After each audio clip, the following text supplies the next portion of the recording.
El Ministerio de Misiones, Operación Sin Fronteras del Centro Evangelístico de las Asambleas de Dios presenta su programa Principios Bíblicos. Para siempre es su misericordia, porque grande es Él y para siempre. Existen muchas sectas que creen que sus líderes son iguales que Jesús. Por ejemplo, los musulmanes piensan que Mahoma es igual o que es superior a Jesús. Los hinduistas o muchos hinduistas creen que Gandhi es como Jesús o superior a Jesús. Los que siguen el budismo creen que el Buda es como Jesús o superior a Jesús. Inclusive los testigos de Jehová creen que Jesús es un ser humano, pero no creen que Jesús es Dios. Vamos a ver el tema: acontecimientos que revelan la deidad de Jesús. Acontecimientos que se dieron en la muerte de Jesús y que nos revelan que realmente Él es el Hijo de Dios. Y el primer punto que vamos a ver es acontecimientos sobrenaturales que se dieron en la crucifixión de Jesús. Y vamos a ver Mateo capítulo 27, versículo 45. Y desde la hora sexta hubo tinieblas sobre toda la tierra hasta la hora novena. La hora sexta era exactamente las 12 del día. Las 12 del día. Y la hora novena eran las 3 de la tarde. Imagínese usted cómo está el día cuando son las 12. ¿Cómo está? ¿Cómo está el día cuando es la 1 de la tarde? Tremendo sol, muy claro todo. Pero dice que el día de la muerte de Jesús, a las 12, el día se oscureció. Y dice la palabra que hubo, ¿qué cosa? Específicamente, dice que hubo tinieblas sobre toda la tierra. Fue una oscuridad tremenda enviada del cielo por 3 horas.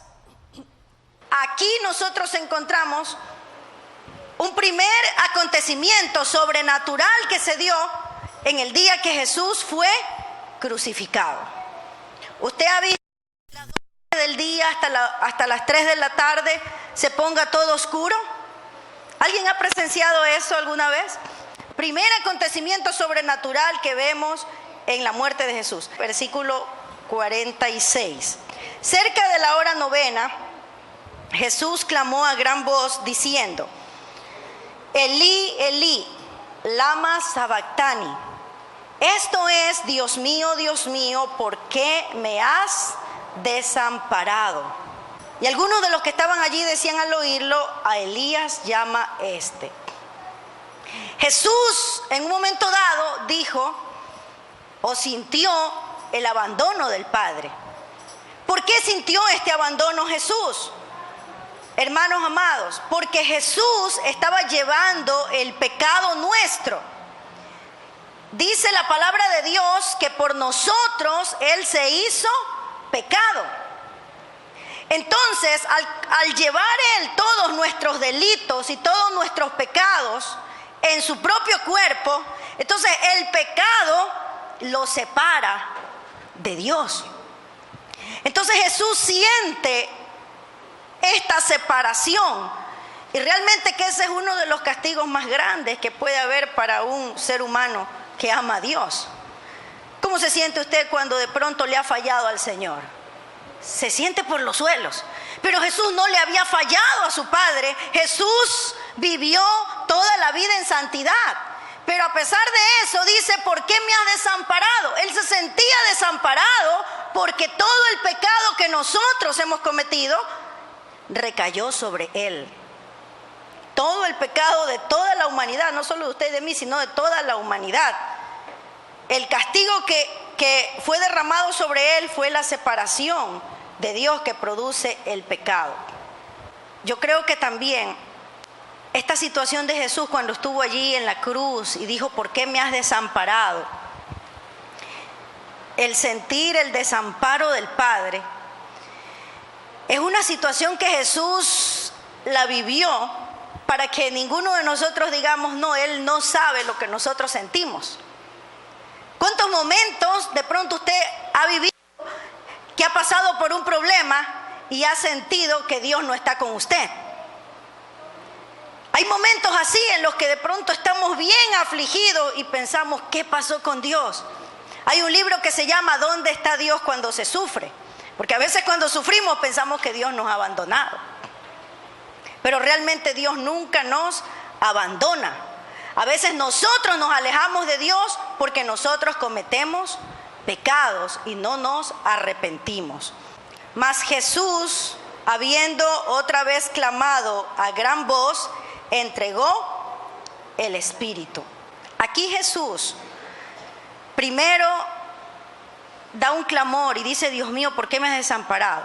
Pero ahora dice, habiendo otra vez clamado, pero acá dice a gran voz. Ya luego de que él siente ese desamparo, de que pasa todo eso, esa situación en la que él se convierte o él recibe todo el castigo y toda la maldición por el pecado nuestro. Luego de todas esas horas de sufrimiento, Jesús muere, pero no es que muere porque la muerte lo toma de una manera que él no se da cuenta, así como nos pasaría a nosotros. Si alguien muere en un accidente, muere, o sea, usted no decide cuándo morir, usted muere cuando Dios quiere, punto. Pero Jesús es diferente, porque Él es el dador de la vida. Él no muere porque le viene la muerte. ¿Qué dice aquí? Habiendo clamado otra vez a gran voz, entregó el Espíritu. O sea, Jesús no es que muere por los clavos, no es que muere por la lanza, no es que muere por la corona de espinas. Jesús muere porque Él decide entregar su vida. En el momento en el que Él entrega, ahí Él muere, porque Él mismo entrega su vida. Amén. A Jesús nadie lo podría matar, porque Él es Dios. A Él lo crucifican y muere, no por los golpes, no por nada, sino porque Él decide entregar su vida. Si no, no dijera aquí, mire, dice, clamando a gran voz, entregó el Espíritu. Él entrega su vida por nosotros. Él sufrió porque como ser humano, Él tomó forma de humano. Al tomar nuestra forma, al tener un cuerpo humano, Él sufrió todos esos golpes. Pero Él entregó su vida para salvarnos. Aquí hay algo muy importante, hermanos, es que sería tremendo si Jesús hubiera muerto cuando dijo esta cuarta frase, Dios mío, ¿por qué me has desamparado? Sería tremendo que Él hubiera muerto allí en ese momento. Pero la Biblia o la narración bíblica nos muestra que Él dijo unas palabras más. Y esas palabras más están grabadas en la palabra del Señor, en la mente de los testigos que estuvieron allí. Y la narra Mateo, Marcos, Lucas, pero Juan va más allá y Juan narra unas palabras más que Jesús dijo antes de entregar su espíritu. ¿Cuáles fueron esas palabras? Consumado es. 2 palabras en español, amén, pero esta palabra en griego es solo una, que ya algunos de ustedes la han oído cuando damos la predicación de las 7 palabras, es la palabra tetelestai. ¿Cuál es la palabra? Tetelestai.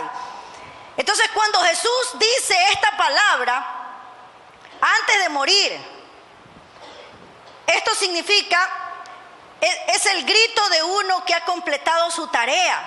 Ya no está diciendo, Dios mío, ¿por qué me has desamparado? Ya pasó por ese proceso.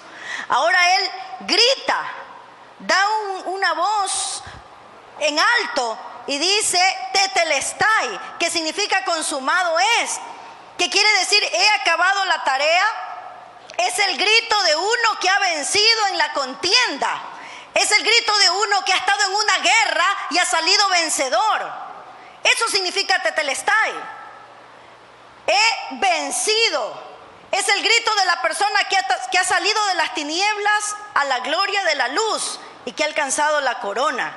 Así es que cuando Jesús murió como un vencedor, con un grito de triunfo en sus labios. Para enseñarnos también a nosotros, cuando pasamos por los problemas más duros, no se nos acaba la vida allí, sino que de allí Dios nos va a levantar a la luz. Alguien dijo, cuando más oscura está la noche, es porque más cerca está el amanecer. Jesús pasó así, ¿no? Él estaba en una situación difícil como nosotros, cuando estamos con nuestra fe que ya está débil, que ya no puede más. Pero aún allí nosotros tenemos que ver lo que Jesús dijo. Jesús dijo, tetelestai, consumado es. He logrado la meta, he logrado lo que yo quería, lo que había decidido hacer, dar la vida por la humanidad. Y allí dice la Biblia que entregó su espíritu. Estos acontecimientos se dieron en la crucifixión de Jesús. Pero cuando muere Jesús, veamos qué cosas suceden. Murió Gandhi.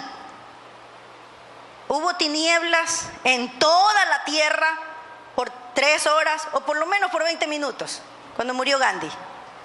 Dígame. Murió Mahoma.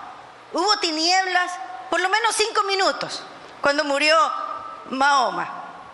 Tinieblas, dice, no solo oscuridad, dice tinieblas.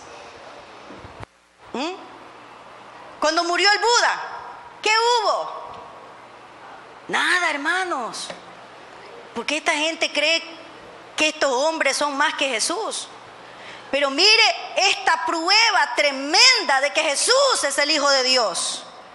Está siendo crucificado y ya a las 12 del día, plena luz del día, todo se oscurece. Tinieblas, tinieblas hay sobre toda la tierra. Pero sigamos viendo qué acontecimientos más se dan en su muerte. Versículo 51.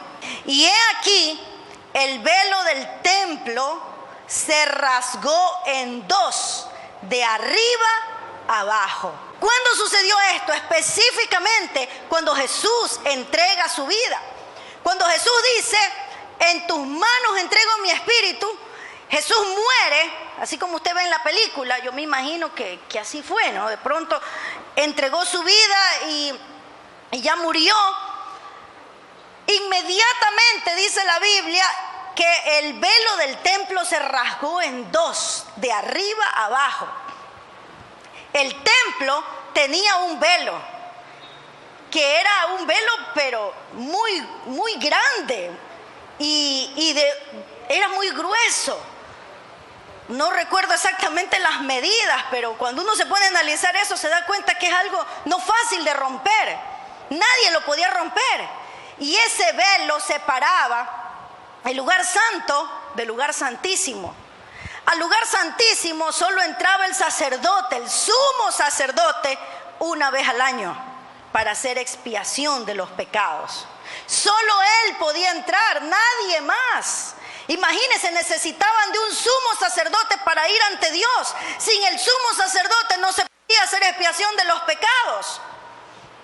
Y todo el tiempo ese sumo sacerdote, cada año tenía que repetir lo mismo porque eso no era suficiente para limpiar nuestros pecados.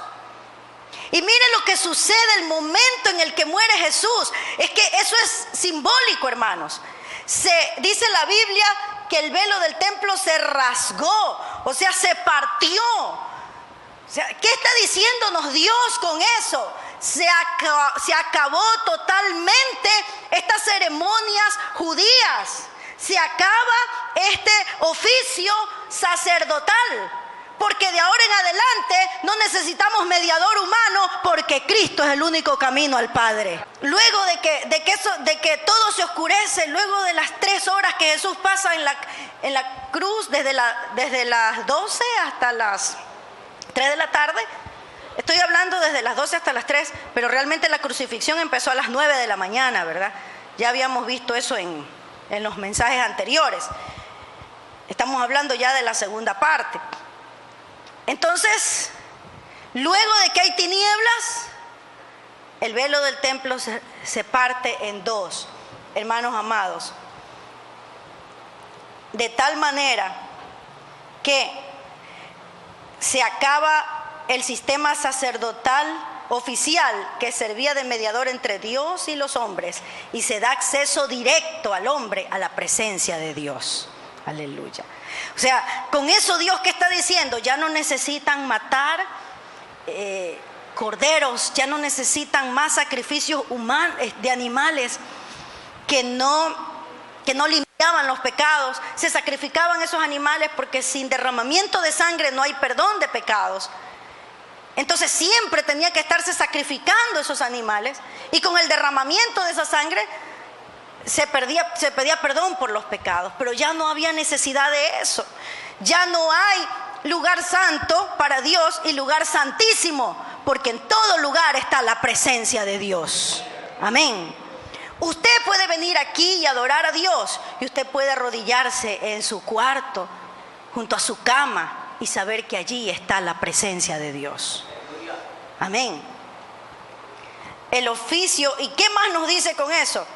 Que el oficio del sacerdocio pasaría a los creyentes. Dice, mas vosotros sois linaje escogido, real sacerdocio. Ya no necesitamos un sacerdote, ser humano, que esté pidiendo por nosotros, haciendo expiación por nuestros pecados, porque el sumo sacerdote, Jesucristo, ya dio su vida por nosotros. Así que libremente tenemos entrada ante el trono de la gracia. Aleluya. Ahora Dios había estado como oculto a los ojos de los hombres, pero el momento en el que Jesús muere, hay libre entrada. Hay libre entrada, ya no hay más velo, hay libre entrada a la presencia de Dios, libertad para conocer a Dios. Tú tienes la oportunidad de ser un hijo de Dios, de estar cerca de Dios por medio del sacrificio de Jesús. Aleluya. Pero ¿qué más sucedió? ¿Cuáles fueron esos acontecimientos sobrenaturales que hubieron en la muerte de Jesús? Mire, yo me pongo a pensar, ¿no? Jesús muere. Y había gente ahí que estaba mirando lo que estaba pasando. Había gente que había sido testigo de lo que estaba pasando. Entonces, algunos creyeron en Jesús, otros fueron indiferentes. Yo me pongo a pensar y yo digo, Dios mío, así como había gente allí que fue indiferente a lo que estaba pasando, hay mucha gente en este tiempo que es indiferente a la obra de Dios en sus vidas. No se dan cuenta lo que Dios está haciendo en sus vidas. Y no lo alaban, y no le glorifican, y no le adoran como Rey y Señor de su vida. Y qué pena, hermanos. Y la tierra tembló, y las rocas se partieron. Otro acontecimiento sobrenatural en la muerte de Jesús. Hubo un terremoto. Dice que la tierra tembló. Oiga, qué tremendo que debe haber sido ese día para la gente que estuvo allí. Ellos estaban acostumbrados a matar a personas en la cruz. Pero el único allí en el que se habían dado tantas cosas es Jesús. Dice que hubo un terremoto. La tierra, hermanos, no soportó esta situación, tembló. Y las rocas se partieron.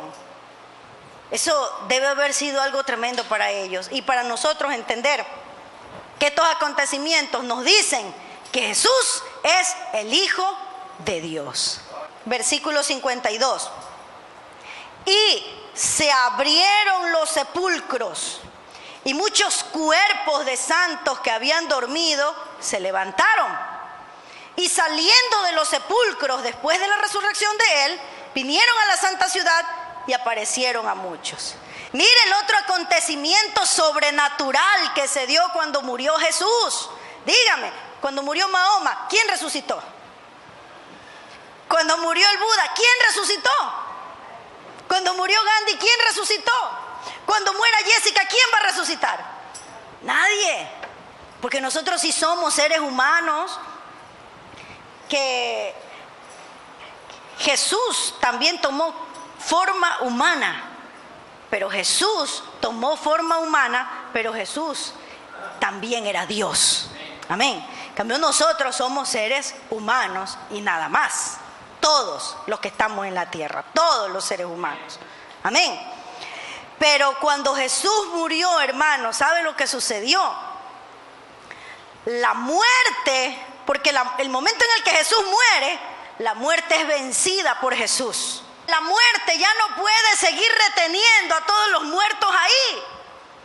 Tremendo milagro, hermanos. Dice la Biblia que se abrieron los sepulcros, se abrieron esas tumbas. Me imagino que cuando sucedió el terremoto, dice que las rocas se partieron.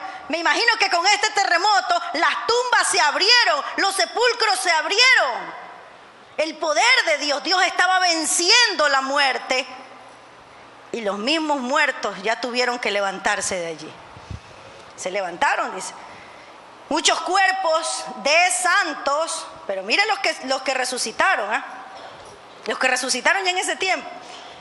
Dice, muchos cuerpos de santos que habían dormido se levantaron. Seguramente era gente que había creído en Jesús y resucitó. O también pueden haber habido fieles que creyeron en Dios del Antiguo Testamento. ¿Quiénes habrán resucitado de pronto? Algunos conocidos de allí. ¿Cómo habrá sido eso, verdad? Pero dice que saliendo de los sepulcros después de la resurrección, se presentaron algunos. O sea, ellos resucitaron el día de la muerte de Jesús. Pero no se presentaron a la gente hasta después de que Jesús resucitó. Ellos resucitaron el viernes, pero se presentaron a la gente el día domingo. Hermanos, el hecho de que se abran las tumbas, la verdad que nos revela es que Jesús conquistó la muerte. Al morir y resucitar, destruyó el poder de la tumba.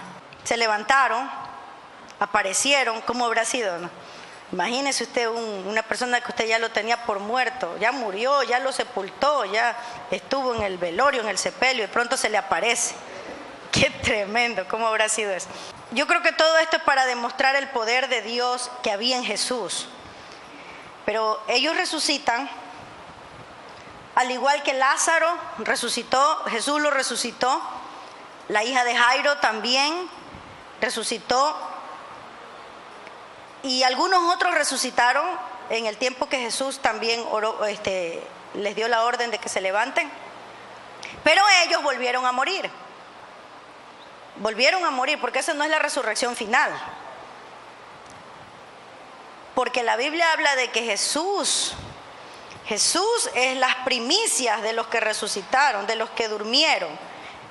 Jesús es las primicias de los que durmieron. ¿Qué significa eso? Porque usted me va a decir, pero Jesús no es el primero que resucitó. No, pero sí es el primero que resucitó para no morir jamás. Por eso es que dice las primicias de los que durmieron cuando resucitó Jesús.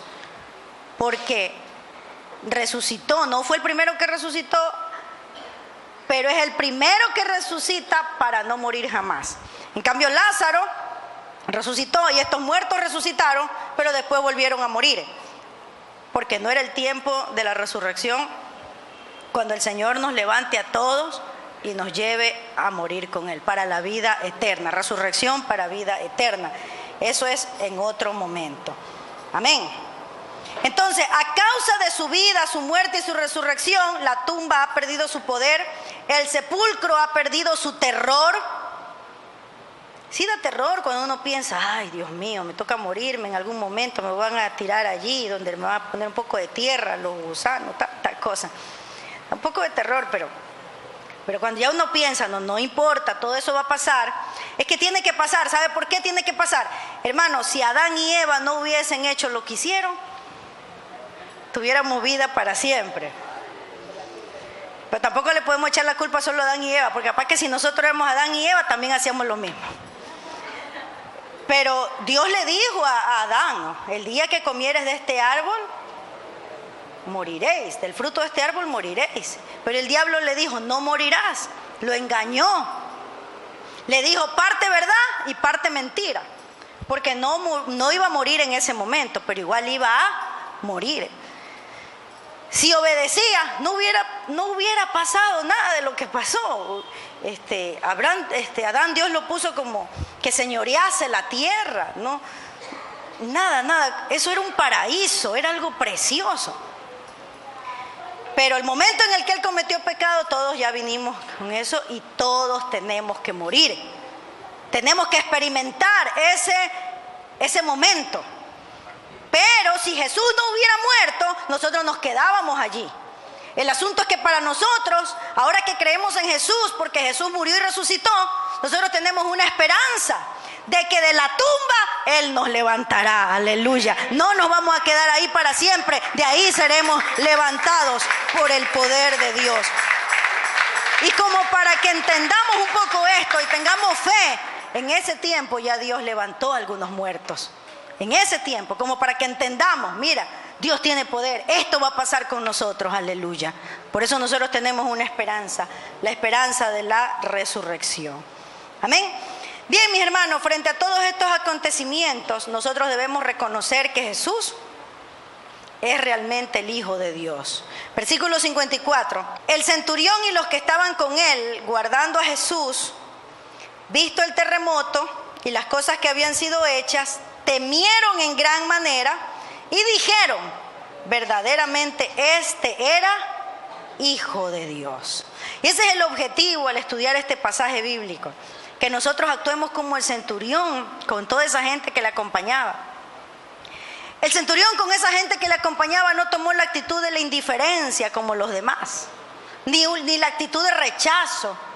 El centurión dice que quedó sorprendido, y el centurión era un soldado romano, era alguien que dirigía soldados, pero era romano, ni siquiera era judío. Pero él estaba sorprendidísimo de lo que estaba ocurriendo, porque dijo, realmente este hombre era el Hijo de Dios. Y yo te pregunto, ¿quién es Jesús para ti? ¿Es alguien que a pesar de que has visto tantas cosas, tú lo tomas con indiferencia? ¿Es alguien que a pesar de que has visto tantas cosas, tú lo rechazas? ¿O es verdaderamente el Hijo de Dios, tu amigo, el que dio su vida por ti y que quiere resucitarte un día en el que resucitará a todos los que estamos cerca de Él? Qué grande es Él y para siempre. Si desea sembrar en nuestro ministerio para que esta programación siga llegando hasta sus hogares, puede realizar su contribución en el Banco del Pichincha, la cuenta corriente número 3374589804. Agradecemos su amable sintonía. Este es su programa Principios Bíblicos. Para mayor información, comunícate con nosotros al 245-3689 o en Facebook a nombre de Jessica Alzamora, o nuestro canal de YouTube Operación Sin Fronteras, también en nuestra página web www.operacionsinfronteras.org. No te pierdas nuestro próximo programa, donde compartiremos más Principios Bíblicos. Dios invencible.